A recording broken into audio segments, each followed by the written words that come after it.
Today on the Dadger, our guest has taken the art of jumping to some incredible heights. Not only did he compete in the Wisconsin's championship era, but he also coached a ton of world champions. And now he's coaching some of the best jumpers in the world and building the next generation while navigating his role as a father. We have former Badger high jumper, Olympic track coach, and all around track legend, Jeremy Fischer. Let's jump into it. Welcome to the Dad Show. Dad Sports Life. Let's go. According to Wikipedia, I don't know if this is accurate, but born in South Korea, but adopted at 3, in Southern California. Can you kind of talk about your upbringing in Southern California there? Yeah, so I was the like my father was in the military. My mom was a Korean woman, and this is way back in the 70s. So it was very looked down upon to be a Korean woman, especially with a mixed child, and then especially being a black child. And so I was put in an orphanage, and I'm not sure when. I mean, probably pretty early. And then my parents, Ann and Bob Fisher, my mom was from Lombard, Illinois, and my dad was from Syracuse, New York. And, they met and moved out to California. And at 3.5, I was adopted by them. And I grew up in Ventura County. I won't even say my hometown because people won't even know. But it's even though the city's Camarillo, but it's now known for outlets. But it's basically halfway between LA and Santa Barbara. And that's, from 3 until I was 18. I grew up there, became the number 1 high jumper in the country, and was recruited by the coach there, Mark Napier, to go to Wisconsin. And, I definitely wanted a different experience for myself.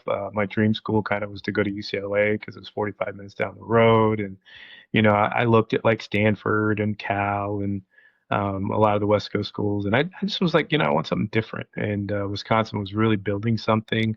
Obviously, our success was, unparalleled almost, except for other Wisconsin teams.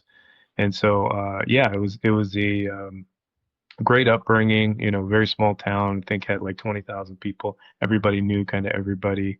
Was in sports and church and everything else like that. And had a pretty good like typical left, it was beautiful California weather. So I left when, at 8 a.m. and came home at 5 p.m., and was just playing outside and, just playing sports or, doing whatever kids do at that age.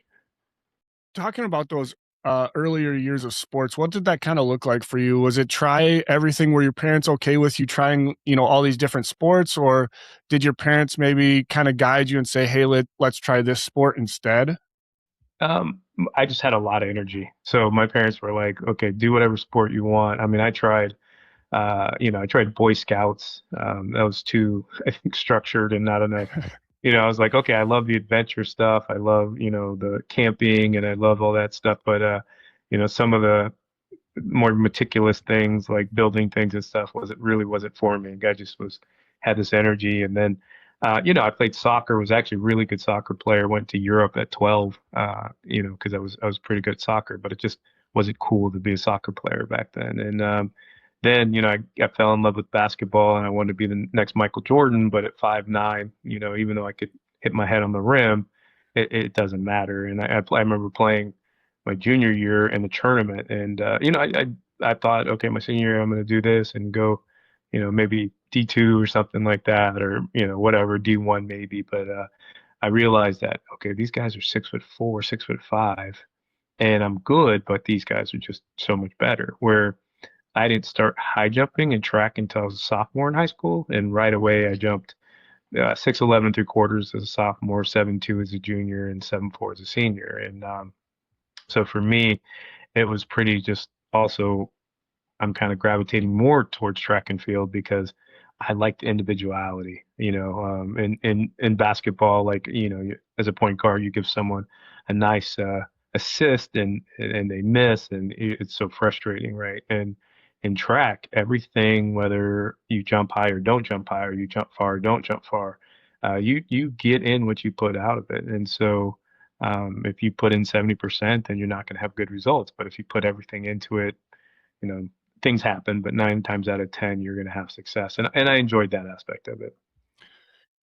I know in some of these other podcasts I listened to in my research here, you said you wanted to become the next Michael Jordan, but looking back on it, with your height and your hops, you could have been Spud Webb. I Yeah, mean, yeah, but I was 120 pounds soaking wet, and okay. that's what I realized too. Is when I went to the basketball tournament, I had like bruises on my chest, and Yeah. and then it was actually kind of cool. I actually used to, during the summer, play some basketball with the guys at Wisconsin, like the guys on the team and Okay. stuff like that, and they were like, yeah, good athlete. But the thing I realized more was just how physical it was. Mm-hmm. And I'm not I mean, now, yes, I'm 185 pounds, but even when I was doing track, I was 135, 140 pounds. So Yeah. yeah, yes, I can jump out of the gym, but Spud Webb was thick, like he was Right. Yeah. strong. Yeah. And I wasn't that way. I was very, very, very thin. So you said you didn't start jumping until you were a sophomore, high jumping until you were a sophomore. Had you gotten into track prior to being a sophomore? So, I went into like eighth grade and I went out to a track meet and, didn't really know how to high jump. And that day I ended up jumping 6'3". And, and that was really, obviously pretty good for someone who didn't kind of know what they were doing. And I remember, it was more just, there was a guy in town, and he was like, kind of like one of the best in the state for our age. And I think he was like a 5'10" high jumper, which now knowing, track and field, it's really good for an eighth grader. And I didn't like to lose. So I was just like, okay, I want to, beat him. And, so I ended up jumping higher and higher and making every bar. I think it was crazy. I think I jumped every 1 inch, like from 5 feet all the way to six Okay. three. Because I just didn't know much about track. I just kept jumping. And, when you're young, you don't get tired. So you just, I kind of jumped and jumped. And I remember this distinctively, jumping 6'3" and being like, oh, I want to jump over Michael Jordan. So I put the bar at 6'6", and I almost made it and didn't. But I was like, okay, 6'3" is not bad. And then that kind of like the track coaches at the high school kind of knew I was kind of getting recruited a little bit for basketball, like some of the private high schools and stuff. And but my high school that I went to is a very good high school, very distinguished, right down the street. And even though I could play basketball at a private, it was also like, okay, they're not as good as track, and you're showing a little something there.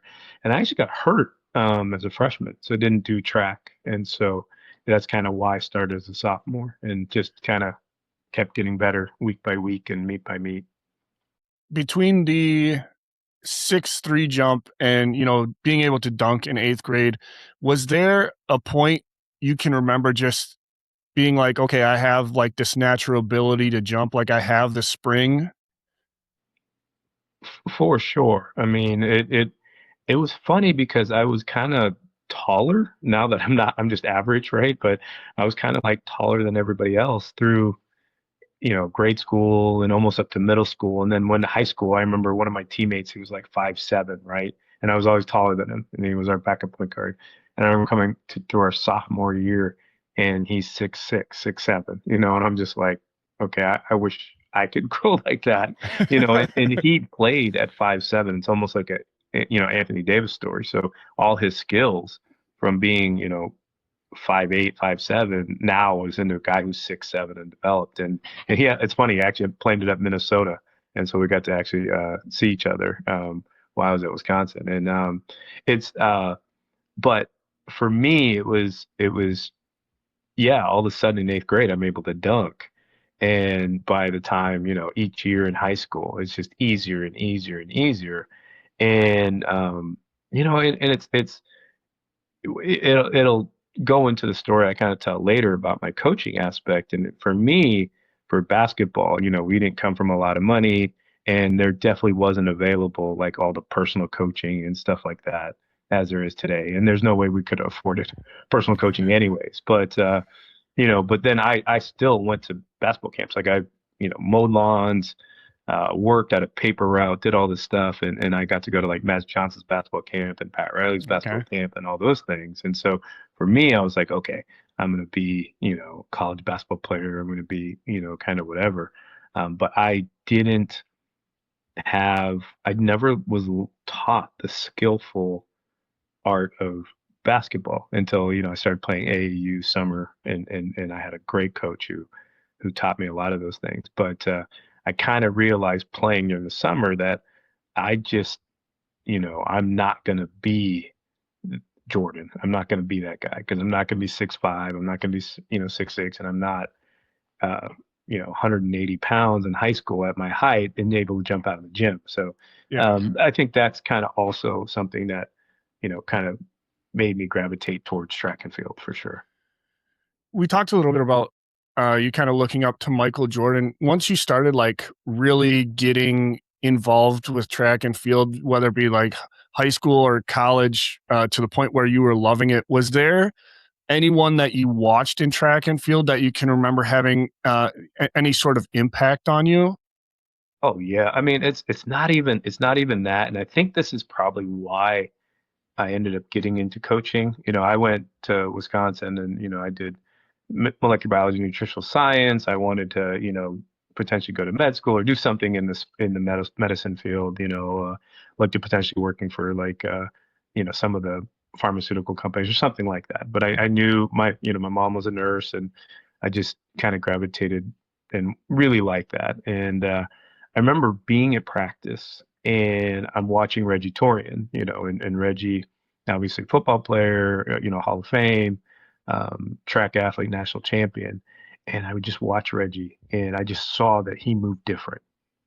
Like I was very, very good. Don't get me, for my height and for all the skills I have, but Reggie is a one percenter. And I can argue that we have Olympians and we have great athletes, and unfortunately Reggie got hurt. But now working with athletes that are some of the greatest ever in the history of the sport, Reggie had that. Yeah. And yes, we had great athletes, don't get me wrong. We've had Olympians and stuff like that, but I don't think anybody who's ever walked through the doors of Wisconsin is like Reggie. And it was one of those things where he just kind of like almost like floats when he walked, and he'd be going over the hurdles and it was like poetry in motion. We would literally stop what we were doing to watch Reggie practice. Yeah. And this is someone who, was, a multi-time All-American, NCAA champion, potentially could have been an Olympian, but he's just a whole different thing. And I've been fortunate enough to work with athletes and also just, see athletes.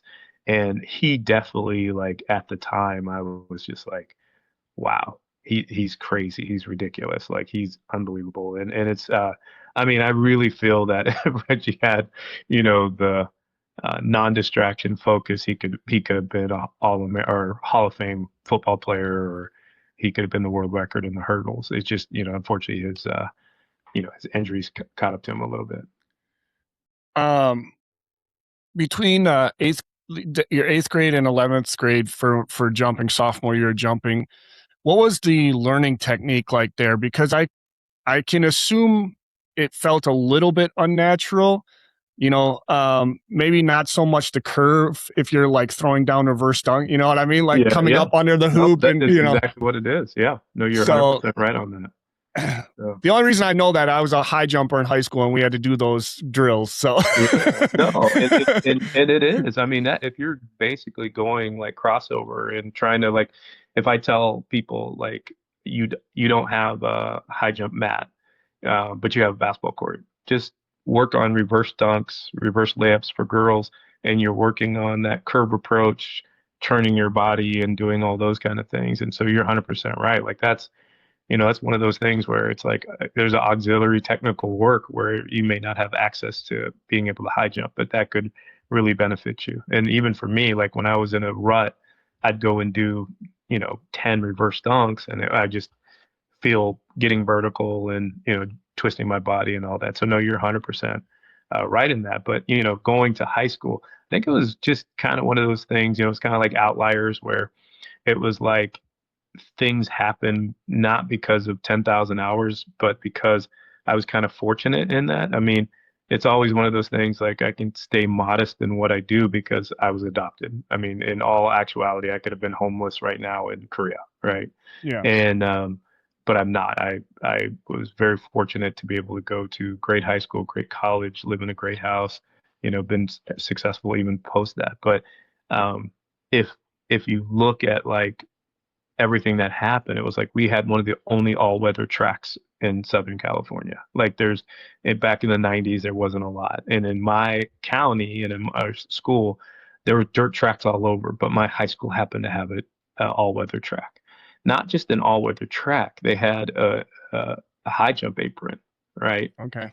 And then the fortunate was then I had a football coach who was like a 6'9", 6'10" high jumper in college who was coaching me. And just his temperament and how we worked together was perfect. Like I mean, he was intimidating me. He was like 6'3", 6'4" tight end, was like 230, Yeah. but was not like, was very, very kind, was very, very nice. And as he was learning to coach me and I was learning the event, we kind of grew together. And I mean, like so good to even when I left, I think he had another 6'10", another 7-foot high jumper, Okay. and and a couple other guys. I mean, I think on my team besides me, I think we had another 6'8" and 6'4", 6'6" guy, right? So, and we had really good girls too. And so it was kind of the perfect storm of a good weather, all weather track, a good coach, and just we progressed together. And as I got better at it, I obviously started to learn it. But I remember in my sophomore year when I did it, it was just even listening to some of the cues now, I'm kind of like, okay, those are so rudimentary, but they worked for me. Yeah. Speaking about that, so like, were there any drills from like the 90s and 2000s that now being a coach you look back on and are like, what were we doing? Why were we doing that? Yeah, I mean, it was funny because we used to do backovers, and when I first got to the school, we didn't have like a good high jump mat, and we didn't have good high jump bars. So people will, you're probably still too young for this too, but we literally had an aluminum high jump bar that was a triangle, and if you landed on it, it would like, yeah, imagine landing on aluminum, a bar, right? And Yeah. the thing was like warped and bent and, and all Yeah. that. And I remember just hating like backovers because I landed on it one time and I had a bruise and I'm like, I don't hate that drill. And I think it took me 10 years to get back into doing backovers because of that experience in high school. And, but the main one we learn about is, what I did a lot is I did a lot of scissors in high school. And you learn early on that scissors are okay early, but later on they're not the most beneficial thing because they take you kind of out of position and stuff. But nothing is not like I feel like I'm not that kind of person, who sits there and goes, poo poo to any one thing. I feel like we go through training things where okay, this is a new hot thing, this is a new hot thing, but sometimes those old things are just as good. And sometimes to reach someone, you need to use that drill to be able to connect with that person. And so, I'm never like in the absolutes. I don't believe it. When I was young, I probably believed in that, but the further I've gone and more success I had, I've learned there's no absolutes. Like you need to be able to, pull from whatever you can to get the message across or do what you got to do. Maybe a dumb question, but having done it myself, I can't imagine with some of the heights you jumped. Have you ever landed on the bar at those high heights? I mean, I've, we, so when I got to, Especially for how, you said your weight for how skinny you are, that probably just was right on the back too. oh, yeah, I mean, I landed on the bar, but I mean, even worse, like, we had a small high jump mat and I Okay. completely missed the mat and landed on the grass, right? Oh, I got up, took 2 steps and said, I'm okay. And then I fell because gave myself a concussion because I think it was yeah. like 6'6" or 6'8". I completely missed the mat and my head hit the grass, luckily, and it wasn't, but still grass. And yeah, I gave myself a nice concussion there, high jumping. And after that, the school's like, okay, we got to get bigger high jump mats and we got to get, better standards. I think the standards only went to 7 feet when I first got there. Okay. So after my first year, when I jumped 6'11" and 3/4, thought it was 7 feet, but it was 1/16 off. They were like, "Yeah, we need to get a bit better mat and a better." Luckily, I went to a school that could afford to do something like that. And my head coach and my jumps coach goes, "Yeah, this we need to take care, of this athlete and do that." But yeah, I mean, I've landed on the bar, hit the standard one time, missed the mat completely. So yes, I have my you know scars from high jumping. And uh after like an injury like that, or maybe not even that, was there ever like a certain height where you hit sort of a mental block where it took you quite a bit of time to like mentally break through that? Like, this is just too far of a height, or Not in high school. Like okay. for whatever reason, I just had this ongoing success. I think like I can argue that I'm probably one of the best high jumpers still to this day in consistency. Like I jumped over 7'2" on 8 different times, which is really good for a high school high jumper. And that's got to be probably in the top, five. People aren't. I don't know if you keep track of that, but it definitely is up there. The only person I can Yeah. think of who seemed like they jumped that high or higher every time was Scott Sellers, who was very close to the record. And but the it didn't get there until I became a pro, and I was trying to really milk that last kind of bit. And I think if I look at it, unfortunately, my I didn't make the team in 2000 and the Olympic team in 2000, but that was the year and the year before I probably had jumped at 7'7 1/4" or 7'7 3/4. I probably jumped at that bar more times than any other bar and not make it. So that, then I ended up jumping 7'6 1/2" and, 7'7 3/4. I will say probably I might have 15 jumps at it and came close a few times. But that definitely is a bar that probably, if maybe I kept going, I could have made it. But that was the bar I didn't make, and probably the one bar I had the most attempts without making in my career for sure. I mean, since you're talking about how consistent you were over 7 foot, how tough was the competition in California in the late 90s? Because I saw how high you were jumping, and you were still finishing in like some of the years you finished fifth overall in the state, second overall in the state. Like, that Yeah. competition had to have been nuts. Well, the two things that stand out to me the most was I jumped 7'1" or 7'2", I think, my junior year at the state meet. So how California is a little bit different than Wisconsin is that there's only one division. There is no Oh, other okay. divisions. So when you are state champ, you're the state champ. So they don't care if you're from Menominee Falls, Wisconsin, or you're from Madison West, right? Yeah. You compete against each other. And so even if you only have 50 people at your high school or 5,000 people at your high school, you're the state champ in that event, which is kind of cool Yeah. from that standpoint. But there's two things with it. Is there's a prelim and final. It's the only time I think ever in high school that I actually jumped 2 days in a row. Hmm. Like I was trying to, someone asked me that question. I was thinking about it. And I'm like, I might have long jumped one day and high jumped one day, but I don't ever remember. And I don't even think that happened. But I want to say most events happen on the same day.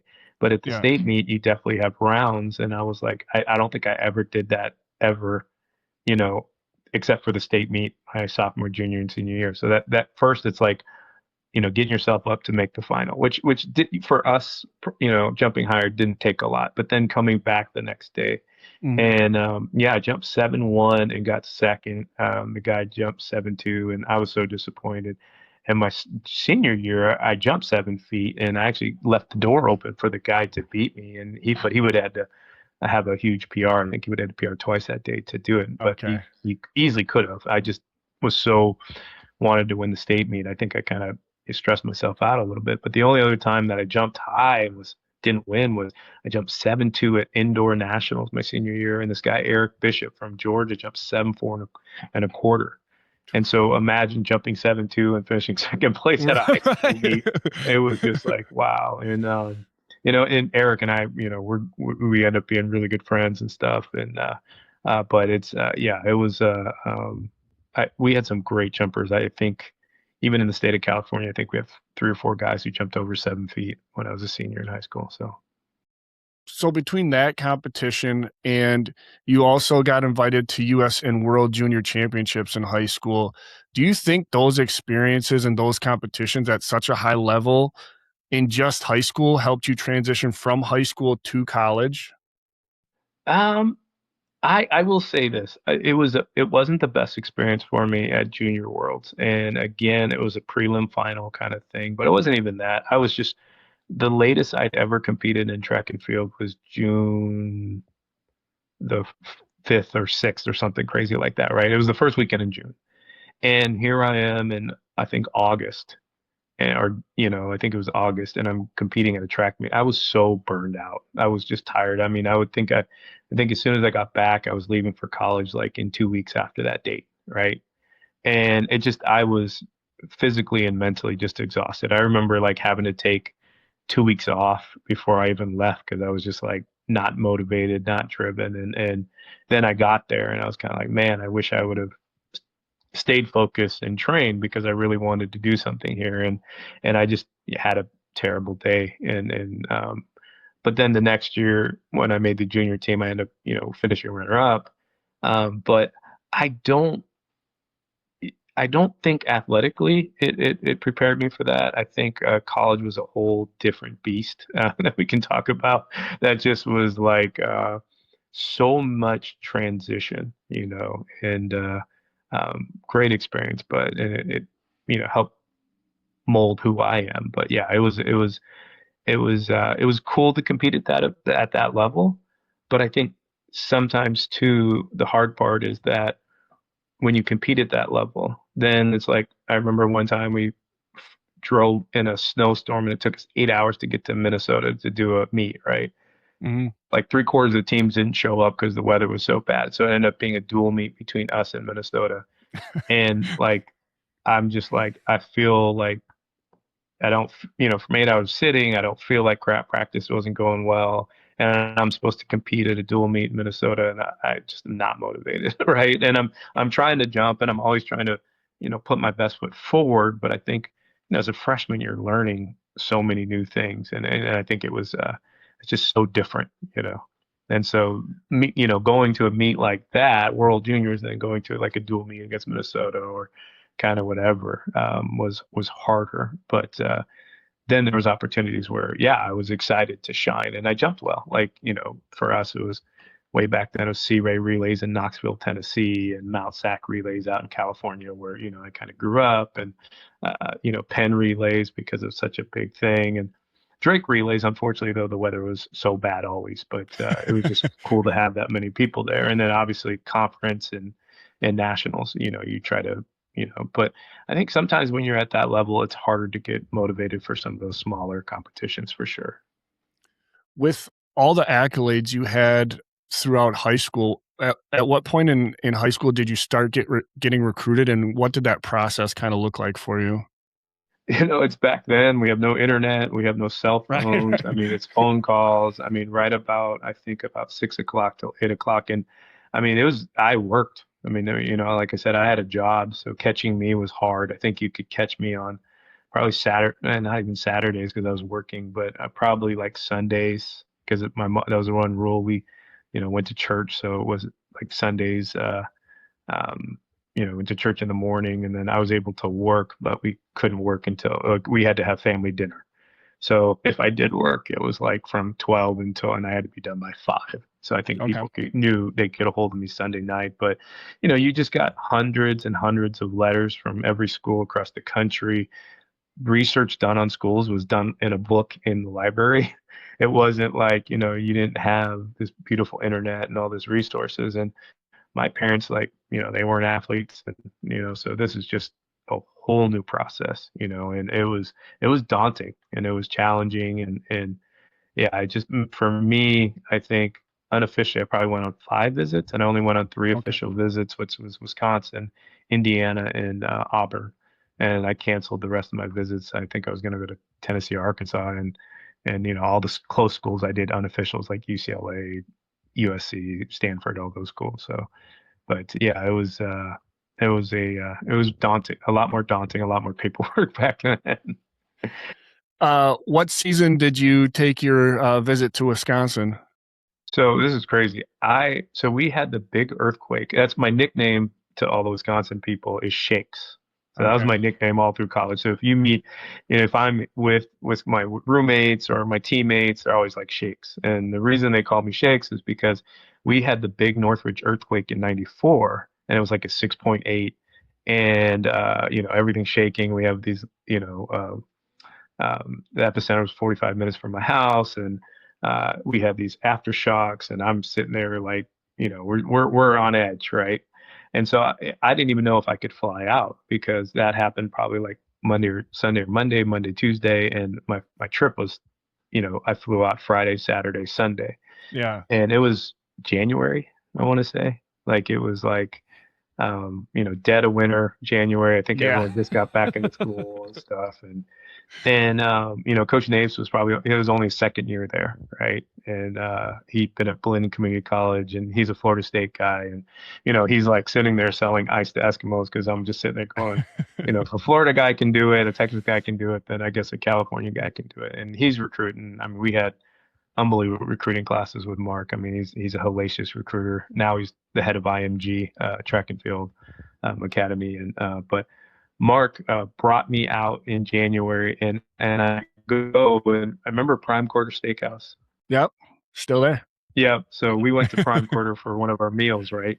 Someone bumps the table, and I get under the table, and they're like, "What are you doing?" And I'm like, "Earthquake," and they're like, "We don't have earthquakes in Wisconsin," and I was like, "Oh, like." And I explained it, and he's like, "Your nickname is definitely Shakes. Like that's yours forever if you come here." And I mean, he took me sledding at Elver Hill. He took me ice skating. Like we went to a Wisconsin hockey game, and after the game, I got to go ice skating on the ice, and I think that was like the third time I'd ever ice skated in my entire life, and it was a great experience. And then the guys on the team, that was probably the thing that really, really won me over. Like they're just amazing guys, and still to this day we are on this like a Zoom call. We meet probably like once every 6 months. We have a going text message thing because the whole thing going on with the track team and the facility and all that stuff Yeah. happening. And I mean they're amazing guys. I mean you're talking about people who are running $1 million companies, people who I think Lewis is head of radiology at Wisconsin Madison. um, you know uh, One of our teammates helped build the Mercedes-Benz Center in Atlanta. I mean, it's just the alumni, and Jerry Schumacher. I mean, he's probably one of the best track coaches in college and all of the NCAA. So just great guys, very successful, very driven. And I that attracted me. I love that. Other than maybe the weather, was there something that first year that was the toughest transition for you to deal with? Yeah, I mean, I think just I think that just it's a whole bunch of different things. So I think like I went from like being very regimented in my life. I mean, I had a paper route from 12 to 16, so I'm a morning person. I get up at 5 a.m. and uh, going to school all day, and then I practice, and then I have a job, and it was just very, very, very, very, very, very, very structured. And I went to college, and there's structure, but it's not really structure. I mean, you're on your own for the first time, right? Hmm. And one, the food in the dorm is completely different than anything I had when I was in Southern California. Like I love to cook, so I even was cooking in high school, and I'd make dinners for to eating dorm food. And I'm not saying that Lakeshore dorm food was the worst, but it wasn't the best either. It was Right. always hard. I'm a nutrition major, and I'm having tough options. I think I ate more rice and chicken my freshman year than a human should be allowed to, because chicken and rice is like my go-to and simplistic. But I think it's the structure of how you are, just having so much freedom, and not having, and you just have I'm very self-motivated, so it wasn't hard for me. But it's like, you know, you may or may not, you choose your classes, but at worst, what do you have? Three classes in one day. And as athletes, it was very hard to get three classes in one day. That means you had to start at 8 a.m. and go all the way till 2, and then have practice from 2 to 5 or 6, and then, study from, 6 p.m. till 9 p.m., 10 p.m., and then go to sleep and start all over the next day. And, I'm probably different than most people. I besides, I think Friday I had the, everyone clap for credit. Everyone had that class, band enjoyment, but and it was only Fridays at like right before practice. But I was always like wanted to go to class because I was kind of like, I like to learn, but it was just more me. I was kind of like, okay, I actually like school, and um, you know, even though I'm on scholarship, I'm in essence paying for this, so I might as well go and see it. But yeah, I mean, on Tuesday, you may have one class for 90 minutes, and then you don't have anything else. And it's like, okay, practice isn't until 2, what do I do? And so I think, living in the dorms, I probably spent too much time playing video games my first semester. I mean, I did well academically, but just not having that, you know, just like your time kind of determined and you having to be the owner of your own time and learning time management. I think that probably was the hardest thing. And then not the weather wasn't too bad, I will say, because it was kind of like, we went and then right December, it's cold but not really snowy. And then right about mid-December when it starts to go, I went home for 2.5, 3 weeks back to Yeah. California. Then I come back in January, and that's my favorite time every single year. Like that was, we got back the first week in January, and our first indoor meet was usually the second or third week in January. And so it was no school, just train all day, and I remember that's probably that and spring break were probably my two favorite times being an athlete in college because you didn't have the academic rigors, you didn't have anything else to be. You could be like a full-time athlete. And Yeah. so I really enjoyed, those times. And then we're in sport. I mean, we're indoors, so we're every weekend or every other weekend we're going somewhere for an indoor competition. And then you come to April and we're going warm places. So we're, going to Texas relays or Arizona or California or Florida and stuff like that. And, those so it wasn't quite the same experience, obviously. And then, summertime in Madison is beautiful. I mean, from June until we got back from NCs and until school started in September, like there's very few places in the country that are probably, just more beautiful. Thunderstorms, a little humid, but it's, it's just an awesome time for sure. A little quieter, because Yeah. everyone's Yep. gone. So. Talking about competition, do you think guys would ever underestimate you on first glance in college, or did you ever use your height compared to your jumping height as like an intimidation factor against other jumpers once they knew what you were capable of? I mean, it was hard to sneak in college. I mean, people already had their target on me, unfortunately, because I was in Sports Illustrated at a 2-page article. And, like it was funny because the thing I liked about Wisconsin was like, yes, people like football, people like basketball, hockey, but people still came up and said, "Oh man, I saw you in Sports Illustrated," or "Wow, it's amazing," and it's track and field. It's we're not, even at the highest level, we're not as well, perceived or as popular as some of the the the money sports and stuff like that. And Yeah. so it was very cool to have that community of like, oh man, I read about you. Are you Jeremy Fischer? Blah blah blah. And so that definitely was that way track wise. I mean, they had they were like, oh, this freshman is coming in, and we're out to like come get you and stuff like that. And those era of they talked a little trash and did stuff. And so even though we never lost to Michigan, we never lost to anybody really while I was there. They'd just be chirping a little bit and stuff Yeah. like that, and talking, and we always won the team competition, and 9 times out of 10, I beat the guys anyways. But yeah, it was. Uh, it wasn't that where I could just kind of sneak in, but that also put a lot of pressure on myself, and I think that's why I struggled a little bit my first 2 years in college. I mean, I still jumped decently high, was a all Big Ten scorer and all that kind of stuff. My freshman year, if you really go down to it, was pretty much a disaster. I mean, didn't qualify for nationals, uh, didn't even score at the indoor meet. Yeah, I think, or if I did, I finished like seventh or eighth, and same outdoors. And that's not. I mean, I should have won or been top two or three. And I think those were the struggles with just training. In high school, I didn't do a lot training wise, and I get into college, and I remember the warm up was harder than any workout I ever did in high school. And I was like, oh, I'm not worried about working hard, but it definitely was a shocker to my body and my system for sure. With those trainings, was there ever a point that you kind of hit a wall and got done with practice or whatever, and then, like, thought about quitting, maybe had to get talked off the edge by like your teammates or like your parents at all, or not really?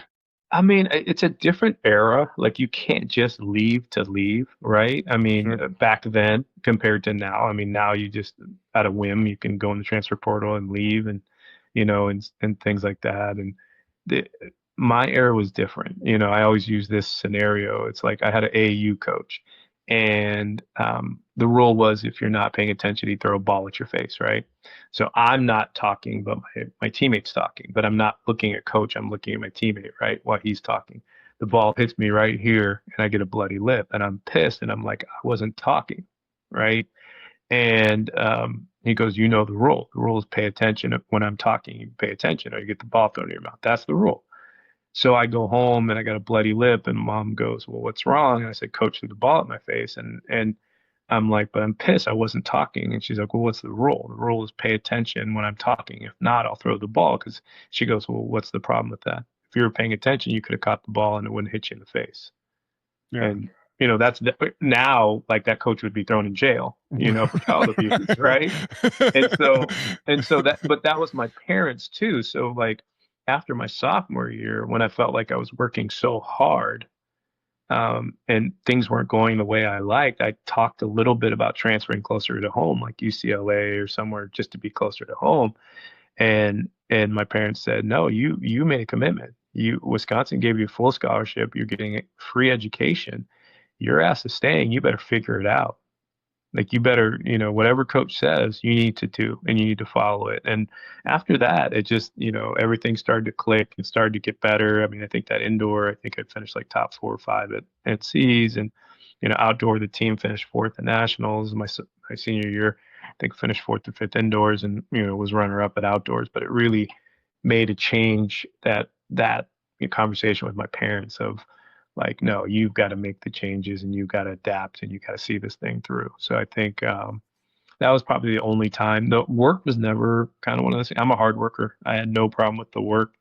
I was also competitive. So like, I'd be sitting there racing the 800-meter guys out to the track, from in the former McClendon indoors to it's like what, almost 3/4 of a mile, and I'd be trying to race them, and so I was just killing myself to try to prove myself and be the best. And now looking at it, I would have been like, okay, ride your bike, take your time, warm up, like stay within your lane. You're a high jumper and a long jumper and triple jumper. Stay within your lane, do what you do best, and you'll be more successful. And so, but those are learning things. I mean, you don't have that information when you're 18 years old that you do when you're 50 years old. I'm not sure if it was towards the end of your college career, so I think you did it as an athlete and a coach technically, but what was it like being on some of those Nuttycombe teams that won the Triple Crown?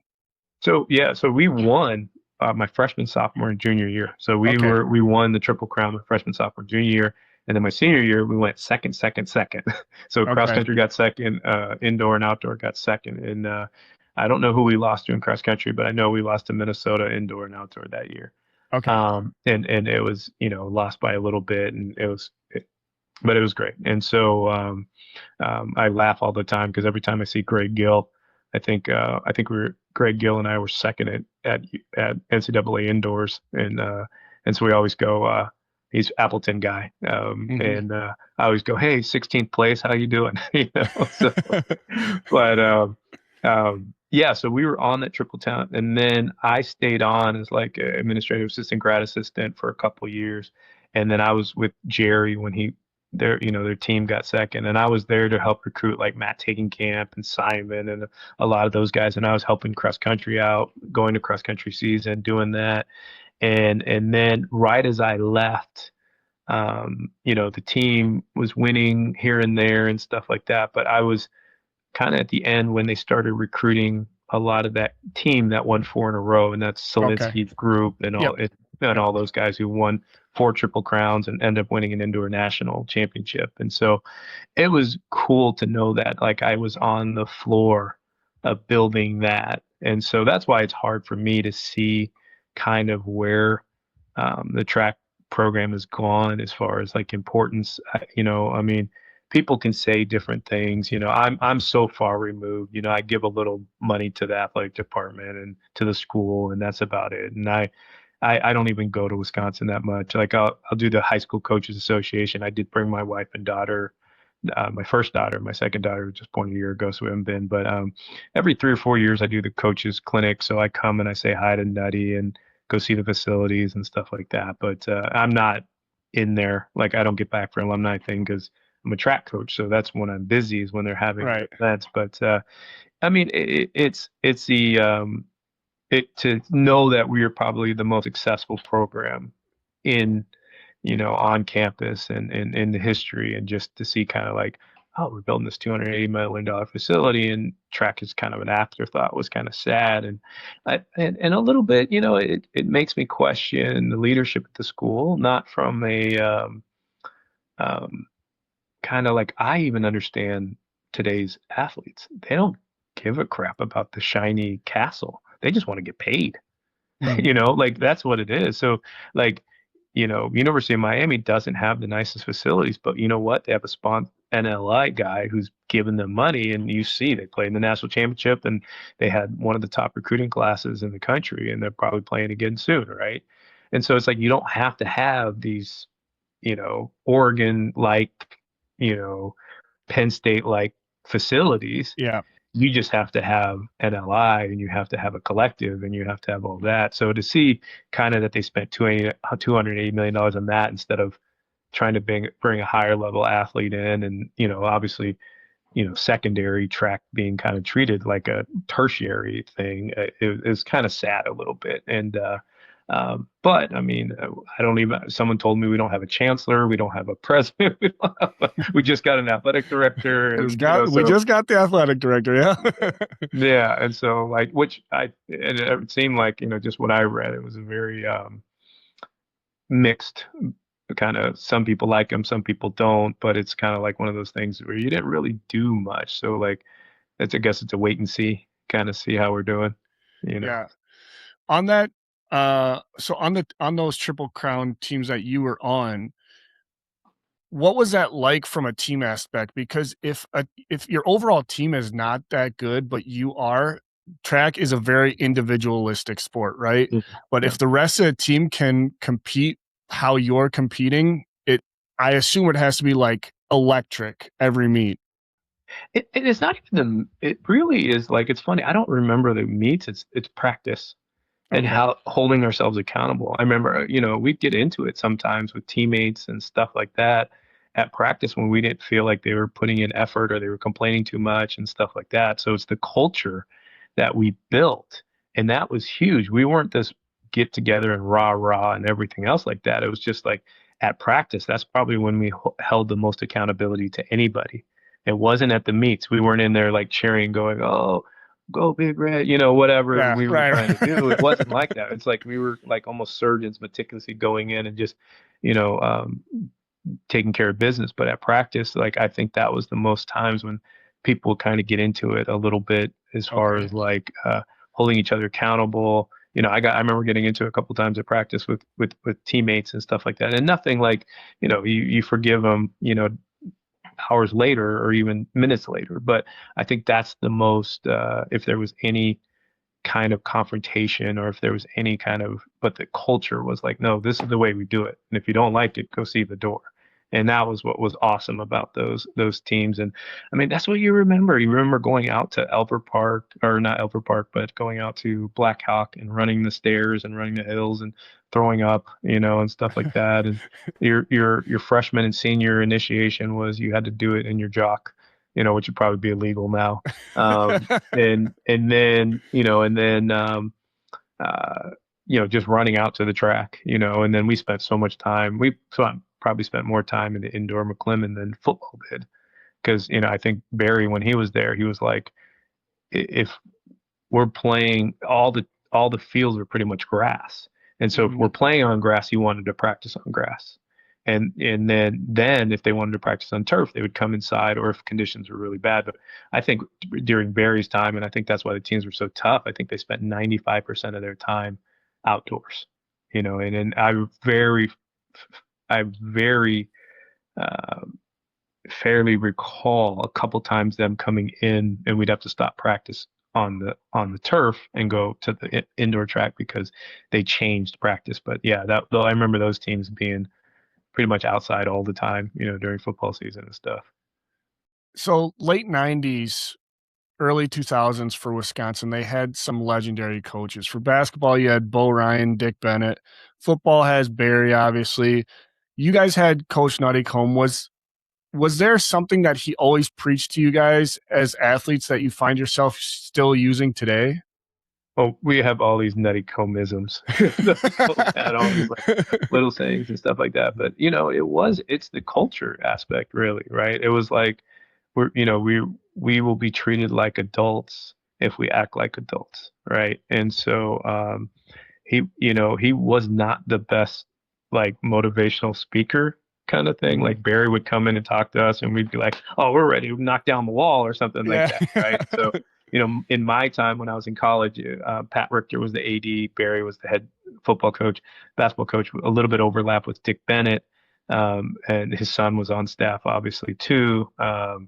And yeah, I mean, and then obviously Peter Teagan for the women's program, and you got historic coaches through the whole thing. I don't remember the hockey coach, but I think they'd won a national championship too before I got there. But yeah, it was a great time. You could see Wisconsin growing. I think when I was there, they built the Kohl Center, Okay. and a lot of expansion to the football and all that kind of stuff. Oh, and gosh, who was the longtime volleyball coach at Nebraska, who just retired? He was at Wisconsin though at the time. The guy who's Um, I forget his I name, don't but know.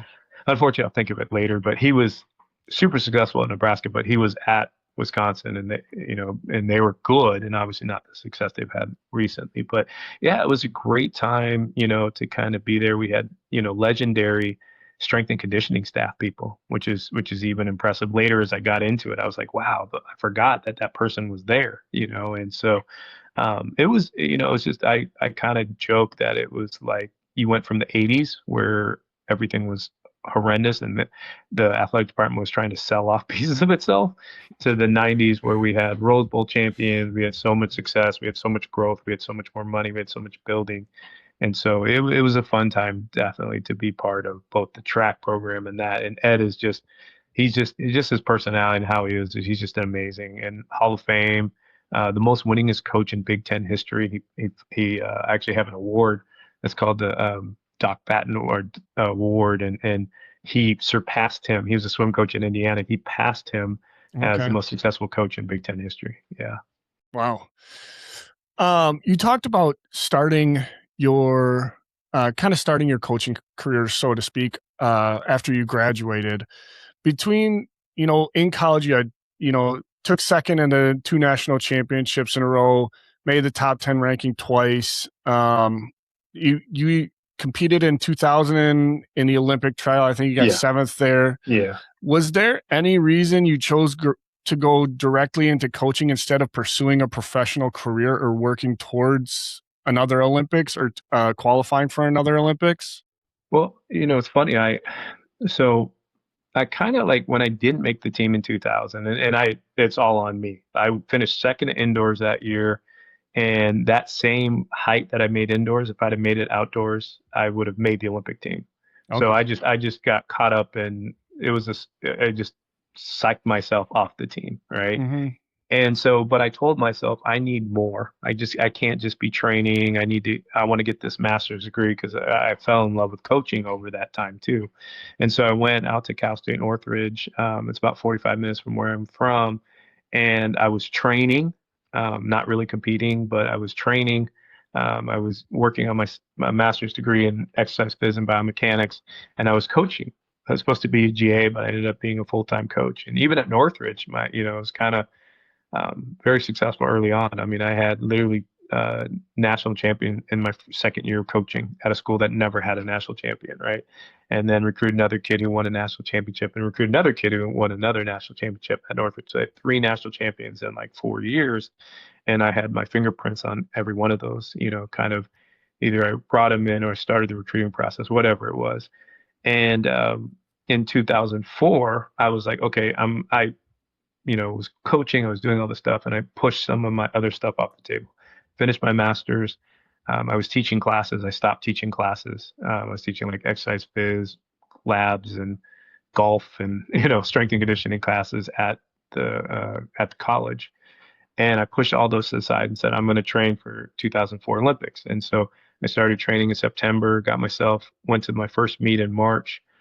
Jumped one of the highest jumps I ever jumped to open up, and then that Tuesday I tore my Achilles at practice, and that kind of just ended my track career. And I was okay with it because I was in such a good place, and I was having so much success with the coaching aspect, and I felt like I was still in the sport, that it was an easy transition for me. And I'd already been coaching and I already had a national champion by then.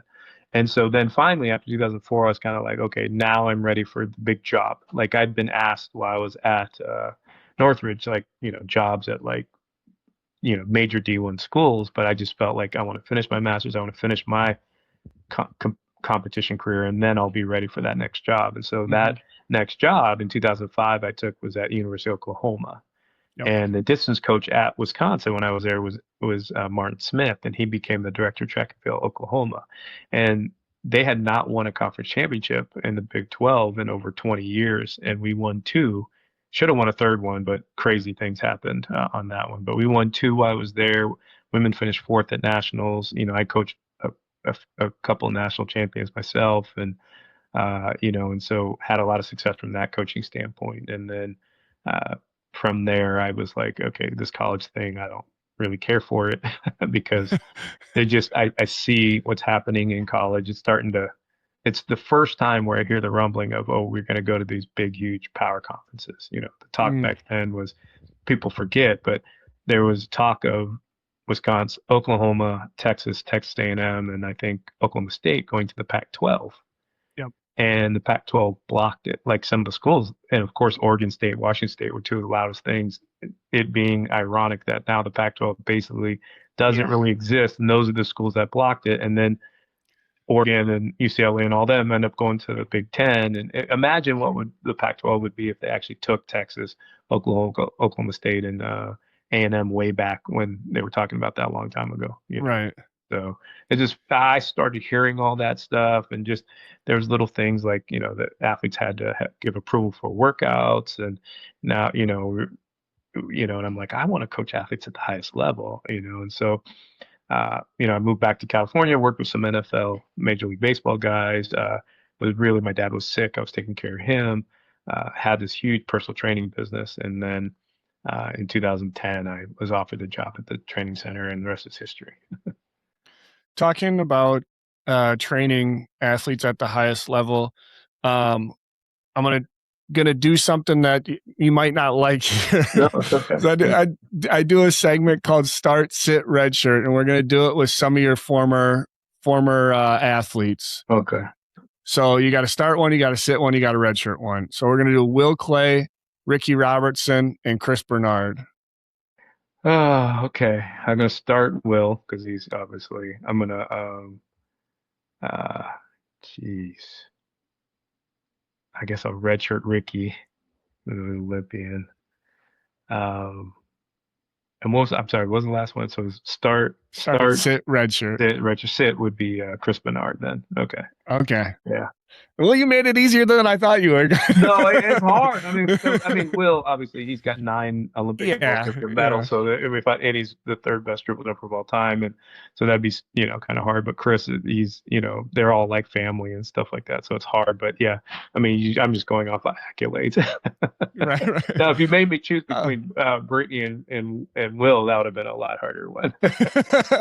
I was going to mix some female jumpers in there, but I was like, the Brittany Will one would have been, oh my gosh, that was a flip of a coin, because you got one of the greatest long jumpers, one of the greatest triple jumpers of all time. So that was a tough one for sure. So is there a an athlete you've coached whose breakthrough moment you'll never forget? I mean, always your first medalist you coach, obviously is it. So like, at 2012, Will's long jump, just in the calendar, it happened to be the first medal that was won. So that's always your kind of like, and it was unexpected because even though I knew he could medal in the long jump, we definitely felt a lot more secure about the triple jump. And then being the first athlete, American athlete in over 100 years, and being the first athlete in 70 years was great. And then Brittany, obviously, her winning, and then she's awesome and she's amazing, but definitely that Will's bronze medal in the long jump, because that was even though he'd won a world championship medal, Olympic medal is a little bit different for sure. Yeah. From transitioning from coaching collegiately to kind of these Olympic athletes, did it feel like there was any difference in how you were able to coach them? Yeah, I mean, in the college, you're restricted by, and that was the thing that I think was hard, is you have 8 hours of training in the fall. And I don't know how you're supposed to train, in legal sense, in 8 hours. And then as you get, like, I think after the 8 hour weeks, you go to 20 hours, right? And now even travel and stuff counts. And so I think that, to be a world-class athlete, it's a full-time job. I mean, we train, we were out there for, 3 hours on Monday, between weight room and track yesterday. I think we had 5 hours, and we're spending almost 30 40 hours training plus therapy and everything else, and that's really pushing the edge of like what athletes there. I will say this, and this might not be popular, it's a little bit easier to coach college athletes from the standpoint of that's the most growth they're going to have, meaning that like from 18 to 22 is the most growth you'll have from a strength standpoint, from a speed standpoint. That's it is. I mean, now with the 5 year plan, you're going to see a whole bunch of different things. I mean, you're going to see in track and field, you're going to see even better performances from field event athletes, because that's the one limitation for field event athletes is their strength levels. Throwers, a lot of times they used to redshirt. Now you get that extra year of eligibility. That's just amazing as far as development and so forth like Yeah. that, especially in the sport of track and field. And when you think of football, I mean, a lot of the times the teams like Indiana, they were better because they were older. Even though Miami had more talent, your 18, 19-year-old 5 star versus a 3 or 4 star 23, 24-year-old, you're going to take the 23 because they have all those reps. Yeah. And so, and so in sport, that's, kind of like, I'm going to jump off a different thing, but it's like a lot of people don't like Luke Fickle, like, and the whole thing they're talking about that. I'm like, give the guy 4 to 5 years, give him the ability to bring his people in, develop his system, let the people age in his system, right? And then in 4 or 5 years, if he's still doing a terrible job, then you fire him. But it's like 2 years with other people's, and you're bringing in 18, 19-year-olds. Of course, they're not going to be, they make mistakes. But when they're 23, this is just from a coaching standpoint, it has nothing to do with anything else. But it's like any person who, the older the athletes, the more development, all those kind of things is better. And even in track and field, we're seeing that is that in the field events, there's a lot of sponsorship drying up. And so these athletes are done 22, 23 years old, and then they're supposed to try to get to that next level by themselves, struggling, to try to kind of get there, and that's hard. And the college environment is not an environment for pro athletes. I mean, it is for a year or two, but after a while, it's not. If that was the case, then Ron Dane would have stayed in Wisconsin and just played the games on the weekends for the New York Giants, right? But Right. but every team has professional. Mike Finley never went to Dallas. He would have stayed in Madison and played for Dallas on the weekend, right? But there's a reason it's professional, because you go and all that. And track, we don't have that yet, so there's a struggle for the adaptation after college. Maybe a dumb question, but do your athletes now ever try to get you to jump against them? No, they know I'm old. I'm old and fat. Like, look, I have a saying: if you want to soar like the Eagles, you can't look like a turkey, and I'm a turkey. You know. uh, you touched on it a little bit earlier in the interview here, but um, you also talk about on a couple other podcasts, the lack of funding jumpers are getting, as most jumpers are not jumping their best fresh out of college, but kind of mid to late 20s, it seems like. Yeah. And they're kind of needing to bridge that gap with how popularized other sports are in the US. It seems as though track and field is really only kind of like heavily talked about every 4 years, right? Every time the Olympics comes around. Yeah. How do you think that changes to get more media coverage and more attention to these athletes? Because like to go off a little bit, I was trying to watch, who was it?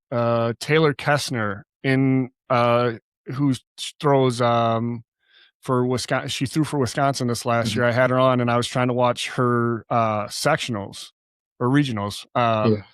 And it was all on like ESPN Plus is the only place you could find it. So I was like, yeah, you can't even televise that on Big Ten Network. Like, come on. Yeah, it's just that's the problem with sport in general. I think I understand where sport. Okay, so for the big sports, it's not really about how many people are in the seats on Saturday, right? Really, it's about how big. Why does the Big Ten have the most payout? Because the most people watch the Big Ten. Yep. It's got the biggest cities, and people are paying billions of dollars to do that. So yes, it's nice that Wisconsin has, 80,000 people on a Saturday at the football game, but that doesn't really drive the athletic department. It's that Big Ten revenue share from the TV deal, right?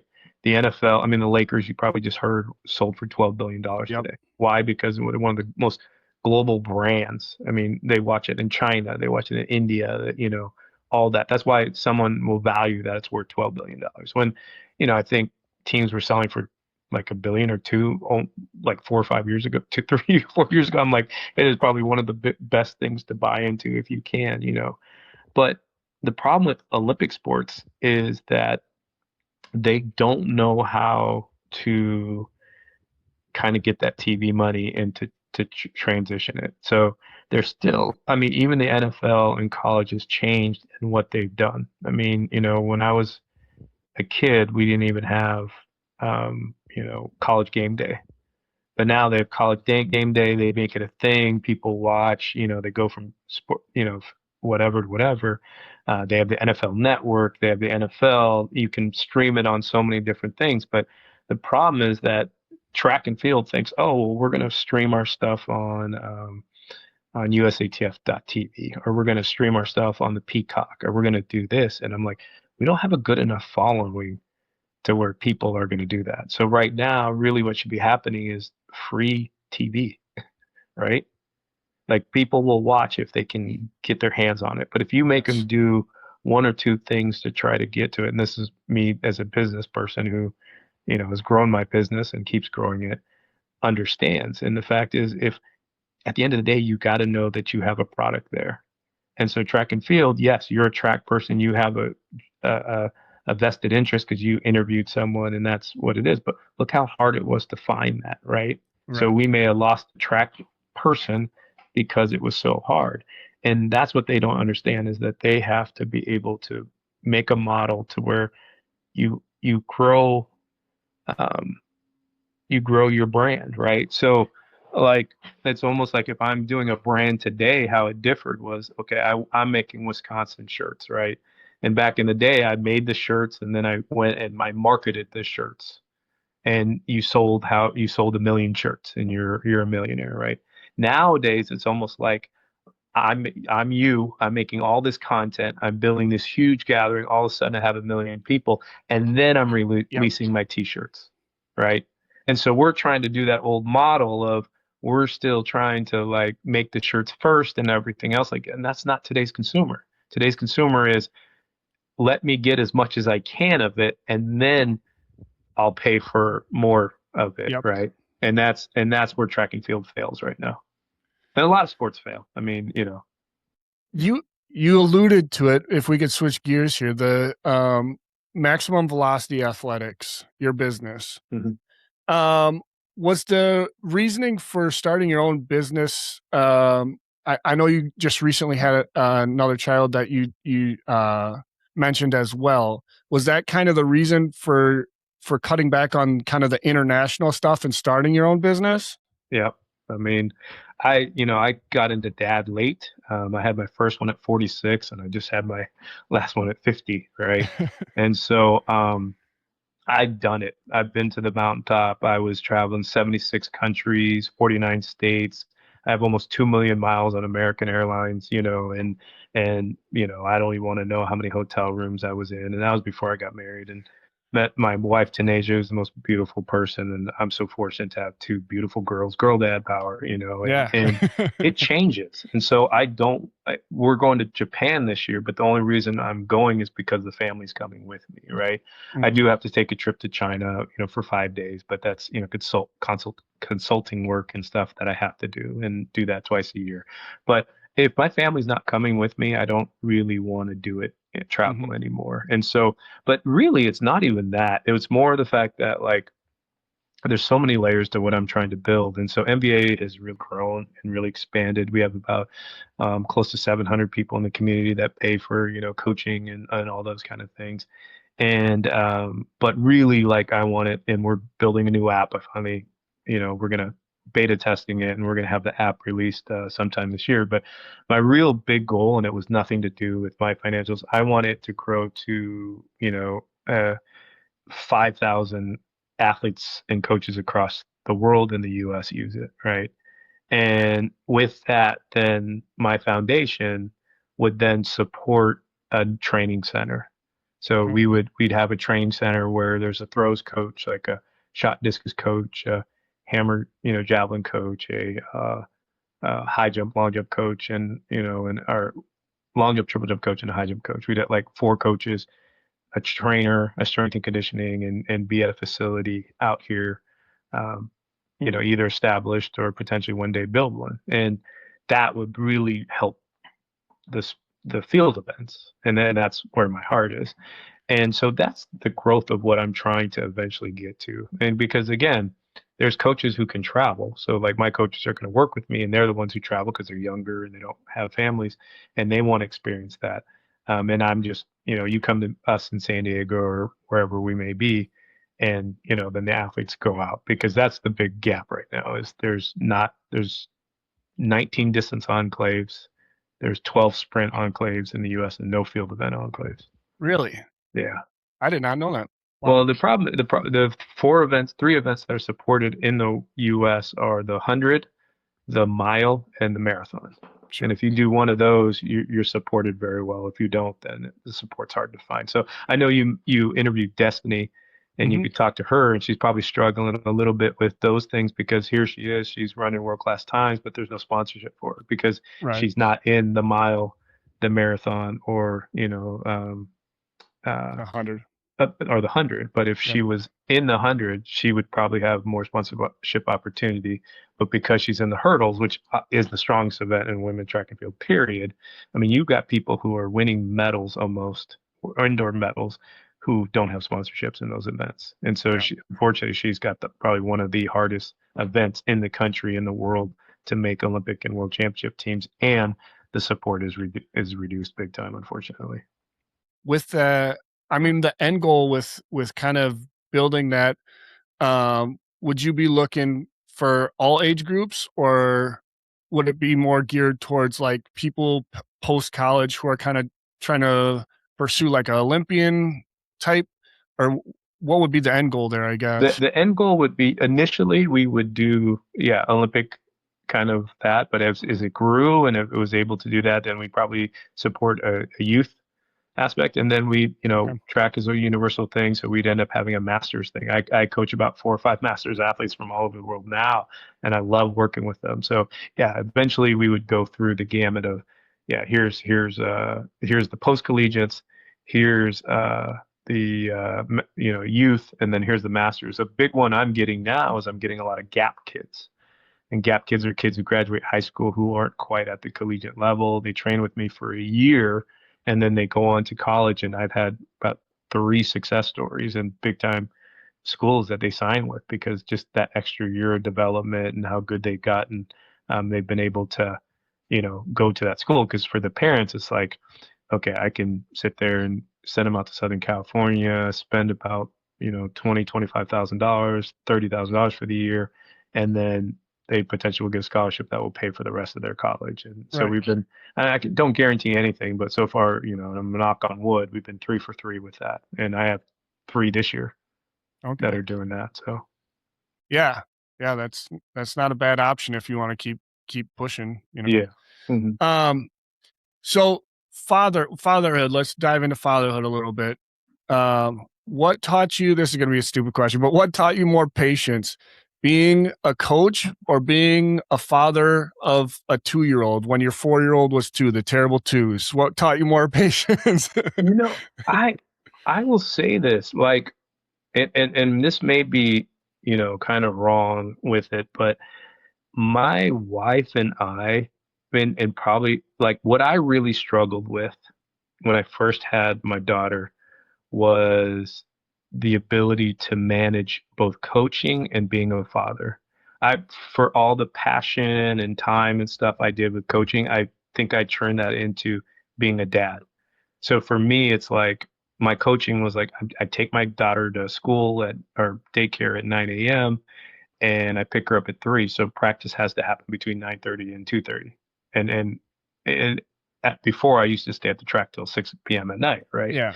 And so I think my coaching struggled a little bit, suffered a little bit because I wanted to be dad so much. So I didn't really go through terrible twos because I'm so like when I'm with them, I'm so with them that like I think 2-year-olds they struggle because they don't know what they don't know how to say what they want, right? Right. They don't know how I to felt like process I stuff. spent so much time with my daughter that I knew what she wanted because I was paying so much attention to her, right?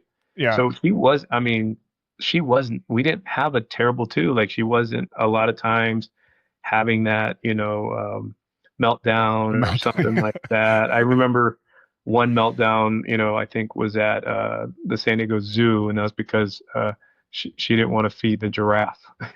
you know, but like I don't recall a lot of those. But I think I just overall, even my coaching is very patient. Like I'm not a good coach if you don't want to be there. Yeah. My coaching is you want to be there and you're motivated to be there, but I'm not that guy who's going to yell at you and stuff because, or even be like, okay, why are you on time, not on time? Why aren't you here? Stuff like that. Like I don't even care if you're late. Like that's not a thing to me. I'm like, but I am going to leave at a certain time. So if you're not there, then you just cut into your own practice time. But I'm Right. not that. It's 12:01. You got to be here at 11:59. Like that's not Yeah. me. Like I just and my kids, my athletes, they always, pretty much they're on time. They know how to function. They know how to be, and so it's just there's other things that I worry about besides those things. And I think just my overall laid back kind of nature. I think that worked well for me as a dad. But I love being a dad more than anything. I don't care. Olympic gold medalist, world record, nothing is better than being a dad for Well, sure. let me ask you this: when your kids get interested in sports, are you going to be just dad, or are you going to be Coach Fisher? No, I already know my daughters, they run me. Like whatever they want, I give them. And so I already know my daughter's gonna be like, you're an idiot. You don't know what you're talking about. But thank God, mom is went to Williams College and is like a 6-time or 9-time All-American, 3-time NCAA champion, and was the record holder in the triple jump for Puerto Rico. So Okay. she coached for a little while, so she can help coach them. And I think she'll have more success coaching than me. Are you guys gonna try to steer them into track and field, or like are you just okay, whatever they're passionate about, we'll go with it? Yeah. I mean, I saw Serena Williams or one of them, Naomi Osaka, made $50 million playing tennis, so that might not be a bad. But no, whatever. I mean, how could they not be a little bit be interested in track just because, Right. we're at the track all the time and they're with me. Like yesterday, both of them were at the track with me for 3 hours. Mhm. So, they're going to have their introduction to track a little bit, but I'm not forcing them anything. Like my daughter, she swims and does gymnastics right now. And Okay. if she wants to do track later, yeah, but I'm not going to force them, definitely. All right, this has been awesome. I always ask my guests final 2 questions. So, first one being if your kids watch this one day when they come of age. So, 18, 14 years. Yeah. What is one thing you hope they take away from this interview?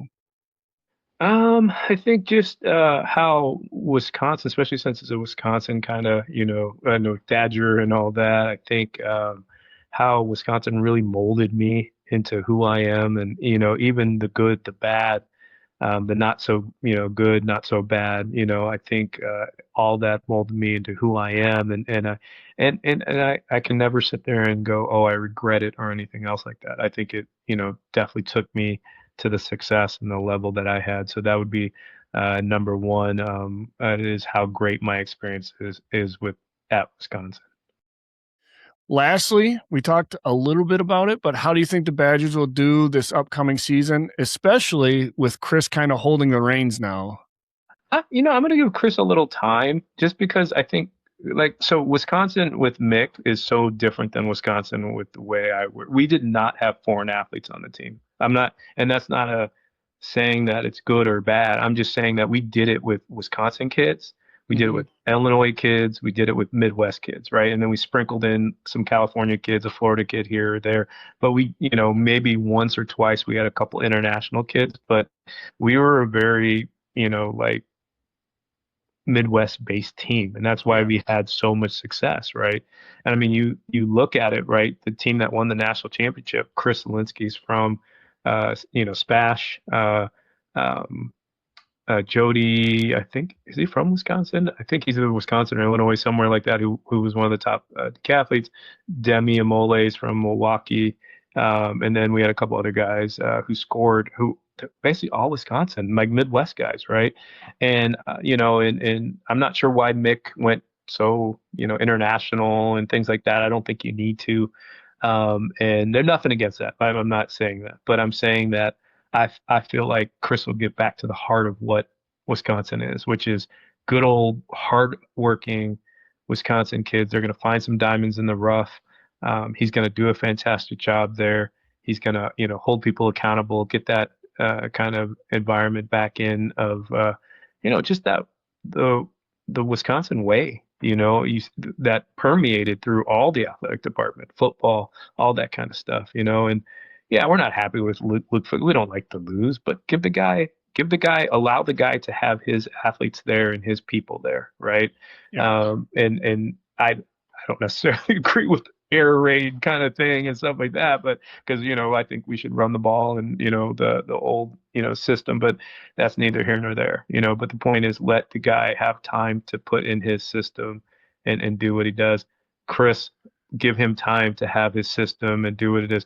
And if in 5 years it's not that, then you make a change. But I think Chris will kind of, and it's not like you have to turn it around, but I just would love a little bit higher consistency from a track program, not just, sure. and even though they're winning the Big Ten, they weren't winning medals and not winning national championships in cross. And the bigger thing that hurt me was all the good athletes that left the state. Like, one of the top runners for NAU is Andy Bagley, who was on the team with me, or not Andy Bagley, Andy, I forget his last name, but he was on the team with me. And he's All-American, was one on the team that finished fourth at nationals. His son is one of the top runners at NAU, and I'm like, that guy should have been at Wisconsin, right? Yeah. And so just keeping those guys, and I think Chris will hopefully do an awesome job at that. All right. That'll be a wrap on this episode. Huge thank you again to Jeremy for taking the time to talk parenthood, sports, and life. As always, on Wisconsin. Thanks, Jeremy. On Wisconsin. Thank you.